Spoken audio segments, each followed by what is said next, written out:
If I was to say that fishing aboard this Warrior 165 with lures very similar to these that we're expecting to catch sea trout, salmon, cod and pike all in the same place and all on the same day, you'd probably think I'd taken something. What I have actually taken is a flight from the UK to northern Germany to fish the Baltic island of Rügen. I must admit to having some difficulty getting my head around that particular species mix myself. Sea fishing, yes, but not as we know it. So what I propose to do is to take an in-depth look at how all of this can be achieved, starting with what will undoubtedly be the most unfamiliar approach to most UK anglers, open water trolling. Anglers kitted out for serious Baltic trolling tend to fish a pair of matched downriggers, one fitted to each corner of the boat. These need to be bolted to sturdy brackets to take the strain, and are best if they have extending arms to help work the gear clear of the outboard prop. Each comes fitted with a lazy line to draw the wire cable back within reach to clip the reel lines to, and both are rigged to work two separate rods, each trolling at different depths on the same downrigger, and again at different depths between the two downriggers. The first line release clip is attached to the downrigger wire just above the weight, with at least 2 metres between the lure and the clip. This is then lowered carefully down to a depth of 10 feet. A second fixing clip similar to this one is attached to the downrigger wire, this time with 5 metres of line between the release clip and the lure. When both sides are ready, one of the downrigger weights is then lowered to 50 feet and the other to 70 feet, putting the 4 lures at 10-foot intervals working just behind the boat. Some anglers also like to attach large flashing attractor spoons ahead of the downrigger lures. When eventually a fish grabs, it pulls the reel line clear of the holding clip, leaving the angler free to fight it in open water without any other weight on the line. The next job is to set out a further 4 lures using what are known as side planers. These are floating devices with metal fins fitted, which, depending on whether the line clamp or the security swivel is at the top or the bottom, causes it to kite out sideways to the left or to the right, working across the floor. Initially, when paying it out, it should run straight back in the wake of the boat.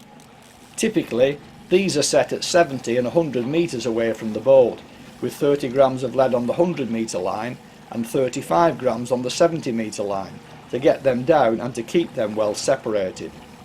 In all cases, when using side planers, the distance from the line release clip to the actual lure is set at around 20 metres. Using the angled cuddy top rod holders also helps with lure separation. In addition to these, 2 further lines are run out directly over the back, either with deep diving devices attached or an adjustable trolling weight known as a flexi diver, which clamps directly onto the reel line. In all cases, the reel drags are set to yield line on demand without overrunning by being too light or threatening the line itself by being too tight. Collectively, this gives a 10 lure spread, maximising both horizontal as well as vertical coverage. Running speeds on the outboard typically vary between 1.5 and 3 knots, and like the lure patterns and colours, can be varied to try to provoke a response. It should be noted, however, that all depths, speeds and distances are governed by fish feeding and by sea conditions, and may need to be experimented with and varied. For all-day trolling, autopilot is also a very useful device. So we are fishing here in the southern Baltic Sea in Germany, and this is a fantastic place for fishing, as we have options to fish for different species. The Baltic Sea itself is a brackish sea. That means it's a mixture of seawater and freshwater, and we have a strong gradient in salinity if you travel from the entrance or from the beginning of the Baltic Sea towards its end.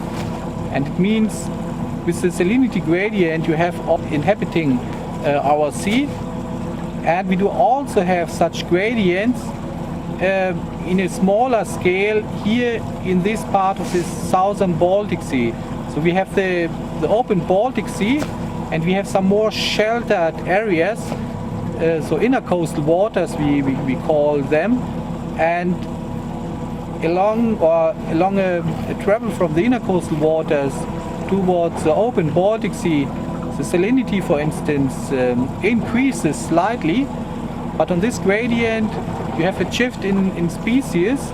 So you can get in the lower saline or in the lower saline brackish waters, in the intercoastal waters. It's fantastic habitat for pikes.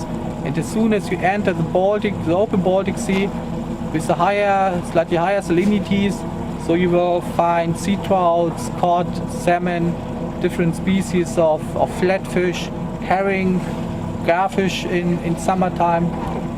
And that takes you only 10 minutes sailing with the fishing boat to go from the pike fishing spot towards the spots for cod and sea trout fishing, and maybe 10-20 more minutes to reach the grounds where we usually fish salmon.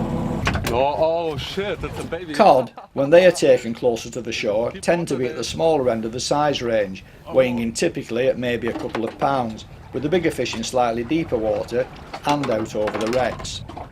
Here the preference is for ultralight rods and fixed spool reels to work 2 to 6 ounce perks. The same size. The reason why they can do this is because the Baltic has no tide, which means you can fish light, in addition to which you don't have to factor in tidal movement to bring them onto the feed. On this particular day, including running out and running back, according to the GPS we clocked up just over 80 miles on surprisingly less than 2 tanks of fuel, verifying the economy claims made by Suzuki for the DF outboard range. The fish is either a salmon or a sea trout.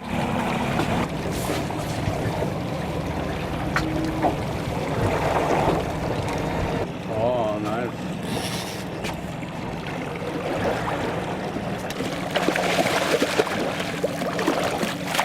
Yo! Wow!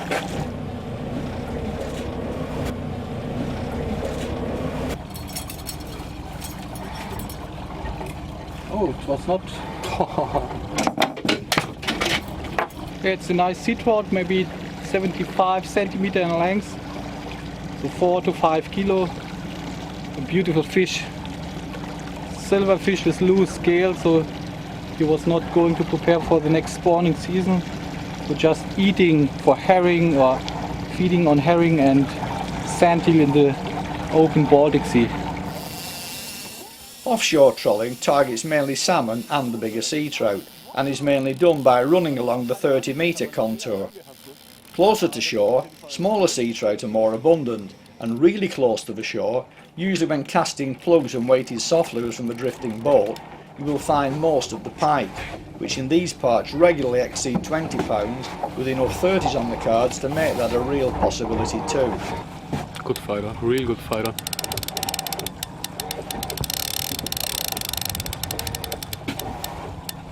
Oh, it's already getting more tired.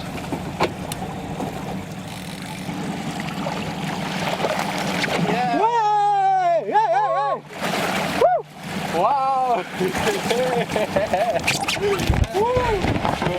Wow! Wow! It's my second salmon in life. Great. Yeah, 9.2 kilos.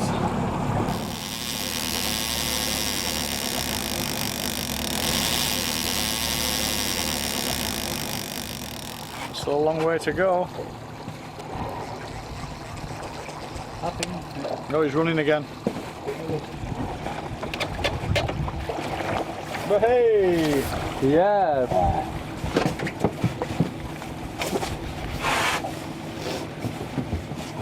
Only was a matter of seconds. You see? Yeah, he's coming out the hook, yeah. Woo!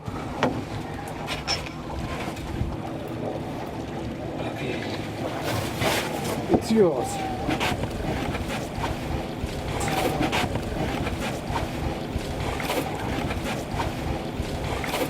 He came very close to getting away. The hook was only just hanging on there.